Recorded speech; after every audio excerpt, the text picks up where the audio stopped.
आज हम बात करने वाले हैं भारत के इतिहास के एक ऐसे काले दिन की जिसने पूरे देश को झकझोर कर रख दिया था। नमस्कार, मैं सूरज कुमार। चैनल पर पहली बार हैं तो कृपया चैनल को सब्सक्राइब करें। वो दिन था 26 नवंबर 2008 और शहर था मुंबई।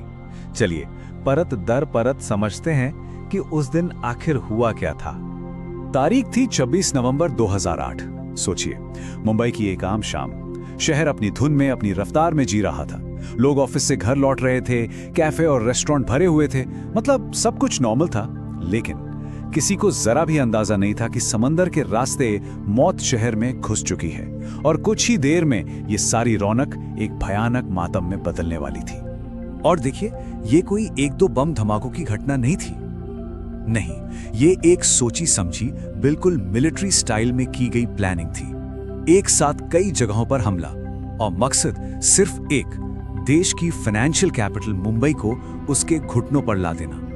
तो ये सब शुरू कैसे हुआ? उनकी प्लानिंग की गहराई देखिए। 10 आतंकवादी पाकिस्तान के कराची शहर से निकले। रास्ता था अरब सागर का। रास्ते में उन्होंने कुबेर नाम की एक भारतीय फिशिंग बोट को हाईजैक किया। उस पर जो लोग थे उन्हें मार डाला और फिर उसी बोट का इस्तेमाल करके रात के करीब 8:30 बजे मुंबई के कोलाबा कोस्ट पर उतर गए और किसी को कानों कान खबर तक नहीं हुई। और जमीन पर पैर रखते ही ये 10 लोग 5 टीमों में बंट गए। हर टीम को अपना टारगेट पता था, सब कुछ पहले से तय था। और निशाने पर क्या था?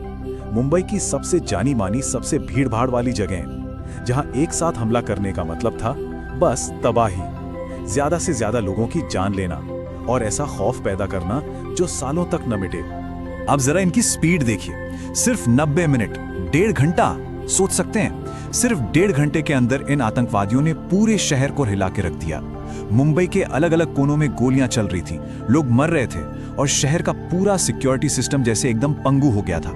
यह बताता है कि उनकी प्लानिंग कितनी सटीक और कितनी बेरहम थी।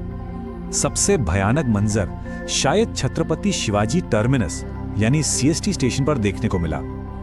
अजमल कसाब और उसका एक साथी दोनों वेटिंग हॉल में घुसे और बस अंधाधुंध गोलियां चलानी शुरू कर दी। जो लोग वहां थे उनके मुताबिक कुछ ही मिनटों के अंदर पूरा स्टेशन लाशों और घायलों से पट गया। 50 से ज्यादा लोग सिर्फ कुछ मिनटों में। यह हमला नहीं था, यह तो सीधे सीधे इंसानियत का नरसंहार था।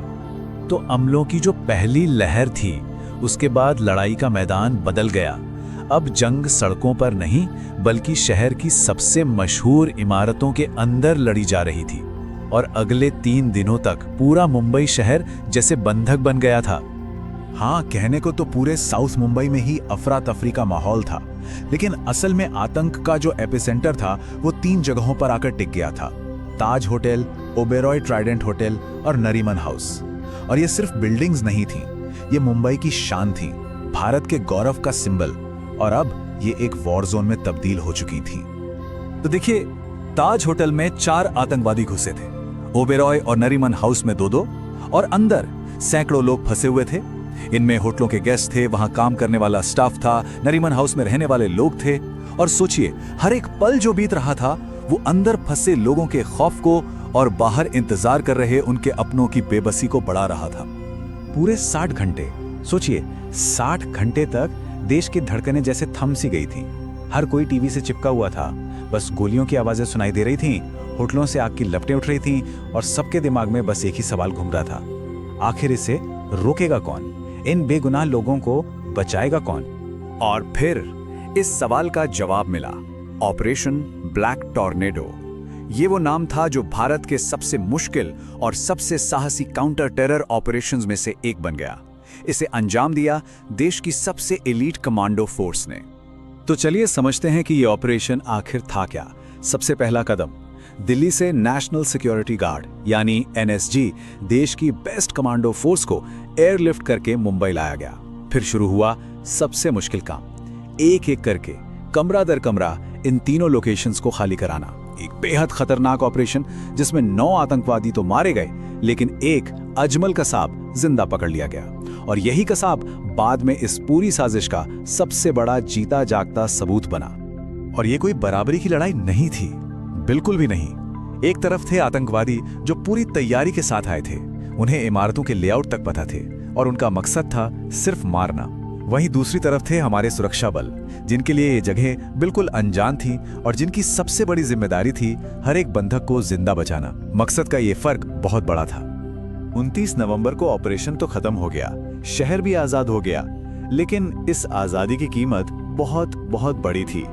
इस हमले ने जो जख्म दिए वो बहुत गहरे थे और इसने भारत को हमेशा के लिए बदल कर रख दिया। साथ ही सिखाए कुछ बहुत कड़े सबक।